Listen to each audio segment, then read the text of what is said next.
Hello everyone, welcome to source of study. मैं आज आप लोगों से साइंस का टेस्ट नंबर 27 डिस्कस करूंगा। मैं आप तक वीडियो लेके आ रहा हूं। मेरा नाम है राजेश कुमार। अगर आप इस वीडियो का पीडीएफ चाहते हैं तो आप हमें इन टेलीग्राम आईडी पे फॉलो कर सकते हैं, rajesh853204। यह वीडियो विभिन्न exam UPSC, state PCS, SSC, banking, railway, CHSL various एग्जामों के लिए लाभदायक है। अगर आप हमारे चैनल पर नए हैं तो चैनल को सब्सक्राइब जरूर करें। अगर वीडियो अच्छा लगे तो लाइक करें, शेयर करें अपने फ्रेंड के साथ। इससे पहले हमारे यूट्यूब चैनल पर 26 टेस्ट अपलोड हो चुके हैं। अगर आपने उसे नहीं देखा है तो आप उसे जा कर के देख सकते हैं। तो चलिए देखते हैं इस टेस्ट का फर्स्ट क्वेश्चन क्या है।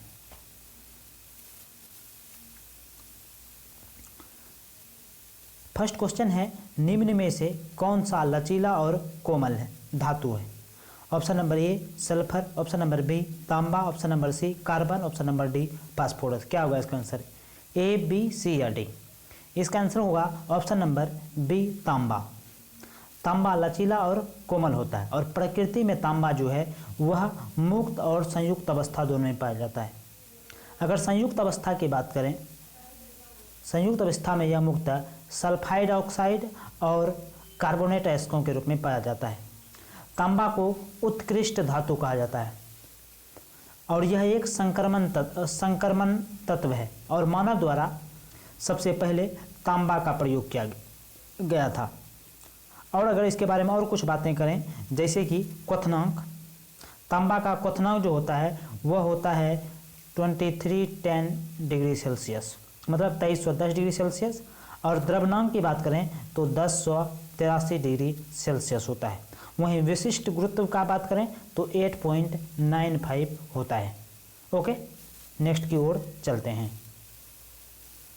नेक्स्ट है, कैल्शियम हाइड्रोक्साइड का सही सूत्र क्या है? ऑप्शन नंबर ए CaOH का whole 2, option number B Ca2OH, option number C CaOH2, option number D CaOH। क्या होगा इसका आंसर?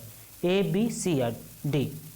इसका आंसर हो जाएगा ऑप्शन नंबर ए CaOH का होल 2। कैल्शियम हाइड्रोक्साइड को बुझा हुआ चूना भी कहा जाता है, बुझा हुआ चूना। ओके, और कली चूना की प्रतिक्रिया जल से कराने पर बुझा चूना प्राप्त होता है। ओके, यह एक उजला चूर्ण होता है जो जल में बहुत कम घुलनशील होता है।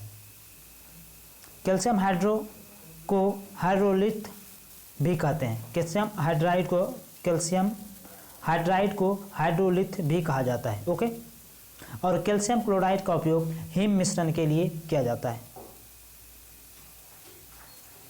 और शुष्क बुझे हुए चूने पर क्लोरीन गैस प्रभावित करने पर ब्लीचिंग पाउडर प्राप्त होता है। ओके, नेक्स्ट की ओर चलते हैं। नेक्स्ट है, निम्नलिखित में से कौन सा यौगिकों में क्रिस्टलीकरण का पानी नहीं है? Option number A copper sulphate, option number B gypsum, option number C baking soda, option number D washing soda. क्या होगा इसका आंसर? ए, बी, सी या डी? इसका आंसर हो जाएगा option number C baking soda. Baking soda यौगिक में क्रिस्टलीकरण का पानी नहीं है। क्रिस्टलीय अवस्था में वॉशिंग सोडा क्रिस्टल्स जल होता है। वॉशिंग सोडा में अपमार्जक गुण होता है, अपमार्जक, ठीक है, अपमार्जक गुण होता है। और सोडियम कार्बोनेट को धोने वाला सोडा या वॉशिंग सोडा भी कहा जाता है। सोडियम कार्बोनेट को वॉशिंग सोडा या धोने वाला सोडा कहा जाता है।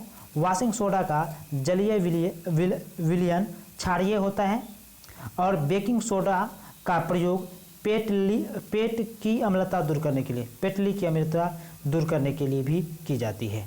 ओके, नेक्स्ट की ओर चलते हैं। नेक्स्ट है, 5 to 8% एसिटिक एसिड को कहा जाता है। Option number A ethanol, option number B glacial acetic acid, option number C ester, option number D सिरका। क्या होगा इसका आंसर? ए, बी, सी या डी? इसका आंसर होगा ऑप्शन नंबर डी सिरका। 5 to 8% एसिटिक एसिड को सिरका कहा जाता है। एसिटिक अम्ल विशेष रूप से सिरका में पाया जाता है और एसिटिक अम्ल व्यापारिक स्तर पर पायरोलिग्नियस अम्ल से प्राप्त किया जाता है। अगर इसका व्यापारिक क्रियाकलाप होता है तो वह होता है पाइरोलिग्नियस अम्ल से प्राप्त किया जाता है। सेल्यूलोज एसिटिक के रूप में इनका उपयोग फोटोग्राफी, फिल्म तथा रेयन बनाने में होता है। ठीक है, और आगे अगर बात करें ग्लासिकल एसिटिक ट्राहाइड्रिक एल्कोहल श्रेणी का प्रमुख सदस्य है। कृत्रिम सुगंधित पदार्थ बनाने में इथाइल एसीटेट का प्रयोग किया जाता है। ओके, नेक्स्ट की ओर चलते हैं। नेक्स्ट है क्रांतिवृत्त शब्द का प्रयोग किसके लिए किया जाता है? ऑप्शन नंबर ए सूर्य के चारों ओर पृथ्वी पथ के लिए करते हैं। ऑप्शन नंबर बी ग्रस्त सूर्य के लिए करते हैं। ऑप्शन नंबर सी ग्रस्त चंद्रमा के लिए करते हैं। ऑप्शन नंबर डी वर्ष भर के दौरान आकाश में सूर्य के पथ के लिए करते हैं। क्या होगा इसका आंसर? ए, बी, सी या डी? इसका आंसर हो जाएगा ऑप्शन नंबर डी, वर्ष भर के दौरान आकाश में सूर्य के पथ के लिए करते हैं, क्रांतिक वृत्त या इलिप्टिक। ओके, नेक्स्ट की ओर चलते हैं। नेक्स्ट है फोटोग्राफी कैमरे की एफ संख्या है, द्वारक के व्यास को दर्शाती है, द्वारक व्यास को विलोम को दर्शाती है, लेंस की फोकस दूरी और द्वारक के व्यास को के अनुपात को दर्शाते हैं। ऑप्शन नंबर डी लेंस की फोकस दूरी और द्वारक के व्यास के गुणनफल को दर्शाते हैं। क्या होगा इसका आंसर? ए, बी, सी या डी? इसका आंसर हो जाएगा ऑप्शन नंबर सी, लेंस की फोकल दूरी और द्वारक के व्यास के अनुपात को दर्शाता है फोटोग्राफी कैमरे एफ की संख्या। ओके, नेक्स्ट की ओर चलते हैं।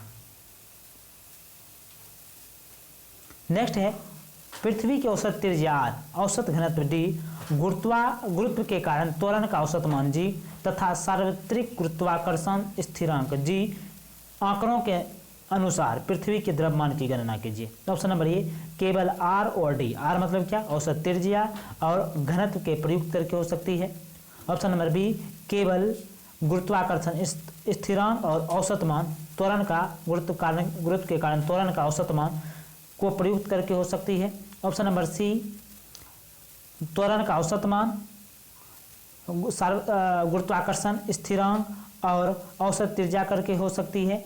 ऑप्शन नंबर डी केवल औसत त्रिज्या और गुरुत्वाकर्षण स्थिरांक प्रयुक्त करके हो सकती है पृथ्वी का द्रव्यमान। क्या होगा इसका आंसर? ए, बी, सी या डी?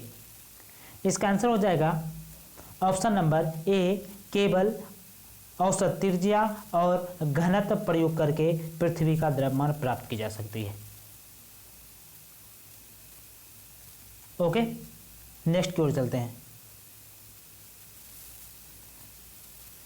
नेक्स्ट है प्रतिदीप्त लैंप एवं टेलीविजन की पिक्चर ट्यूब प्रतिदीप्त परिघटना द्वारा प्रकाश उत्सर्जित करते हैं, जो ऑप्शन नंबर ए दोनों युक्तियों में पराबैंगनी किरणों के कारण उत्पन्न होता है। ऑप्शन नंबर बी दोनों युक्ति साधनों में इलेक्ट्रॉनों के पुंज के कारण उत्पन्न होता है। ऑप्शन नंबर सी प्रतिदिन लैंप में इलेक्ट्रॉन के पुंज तथा टेलीविजन ट्यूब में पराबैंगनी किरणों के कारण उत्पन्न होता है। Option number D television tube में इलेक्ट्रॉन के पुंज तथा प्रतिदीप्त लैंप में पराबैंगनी किरणों के कारण उत्पन्न होता है। क्या होगा इसका आंसर? ए, बी, सी या डी?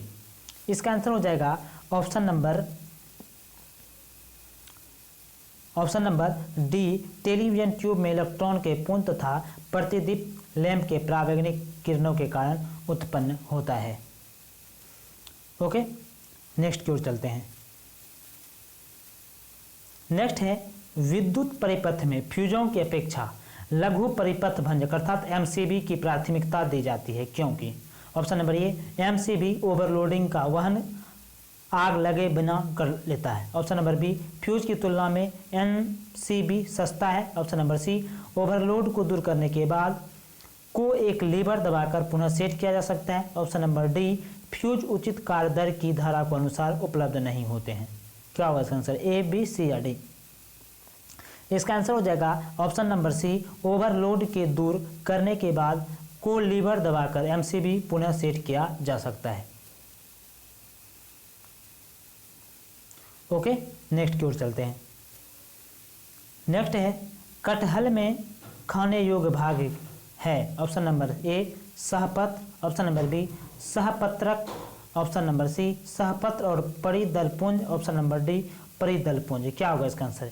ए, बी, सी या डी? इसका आंसर हो जाएगा ऑप्शन नंबर सी, सहपत और परिदलपुंज दोनों खाया जाता है, कटहल का खाने योग्य भाग है, जिसको बोलते हैं ब्रेक्ट्स एंड पिरिनथ। ठीक है, ओके। नेक्स्ट की ओर चलते हैं। नेक्स्ट है उपापचय के परिणाम स्वरूप ऊर्जा के किस रूप में तुरंत रखे जाते हैं। Option number 1 pyruvic acid, option number B ATP, option number C ADP, option number D glucose. क्या होगा इसका आंसर, ए बी सी या डी। उपापचय का मतलब क्या हो गया, मेटाबॉलिज्म। इसको किस रूप में रखा जाता है, इसको रखा जाता है एटीपी। एटीपी का पूरा नाम क्या है, एटीपी का एडेनोसिन ट्राइफॉस्फेट, और एटीपी को ऊर्जा एनर्जी करेंसी भी कहा जाता है। ओके, जब एटीपी के एक फास्फेट का अणु हटता है तब एडीपी बनता है। एडीपी का नाम है, मतलब एटीपी से एक अणु अगर हटा दिया जाए तो एटीपी से एक अणु हटाया जाएगा तो एडीपी बनेगा। ओके, एडीपी का क्या मतलब होगा, एडोसिन डाइफॉस्फेट का निर्माण होता है। ओके, और एडीपी से एक फास्फेट अणु मिलकर एटीपी का निर्माण होता है, मतलब एक हटाया जाएगा तो एटीपी से एक हटाया जाएगा तो एडीपी, और एडीपी में एक जोड़ा जाएगा तो एटीपी। जब श्वसन O2 की उपस्थिति में होता है तब ग्लूकोज को एक अणु टूटकर प्यूरिक एसिड के 2 अणु का निर्माण करता है, मतलब श्वसन ऑक्सीजन की उपस्थिति में होती है तब ग्लूकोज के एक अणु टूटकर पायरुविक एसिड के 2 अणु का निर्माण करता है, और श्वसन की क्रिया में ग्लूकोज टूटने की क्रिया को ग्लाइसोसिस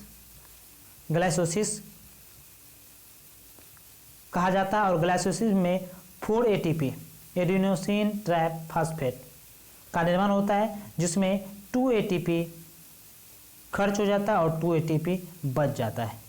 ओके, नेक्स्ट की ओर चलते हैं। अगर आपने ये पढ़ लिया, ऊपर वाला क्वेश्चन समझ लिया तो ये क्वेश्चन आसानी से आप जवाब दे पाएंगे। ग्लाइकोसिस में परिवर्तन होता है, ऑप्शन नंबर ए प्रोटीन ग्लूकोज में, ग्लूकोज फ्रुक्टोज में, मंड ग्लूकोज में, और ग्लूकोज पायरुविक एसिड में। क्या होगा इसका आंसर, ए बी सी या डी। इसका आंसर हो जाएगा option number D glucose pyruvic acid में। ओके, नेक्स्ट की ओर चलते हैं और आज का लास्ट क्वेश्चन देखते हैं।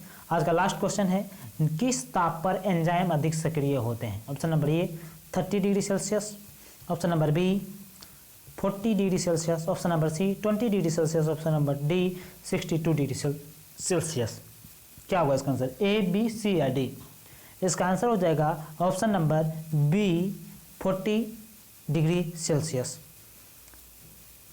और इसमें अगर देखा जाए 35 प्लस माइनस 5 यानी 30 से 40 डिग्री सेल्सियस पर के बीच एंजाइम जो होता है वह अधिक सक्रिय होता है। ओके, आज के लिए बस इतना ही। अगर वीडियो अच्छा लगे तो लाइक करें, शेयर करें, कमेंट करें और सब्सक्राइब जरूर करें। मिलते हैं नेक्स्ट वीडियो में, तब तक के लिए जय हिंद।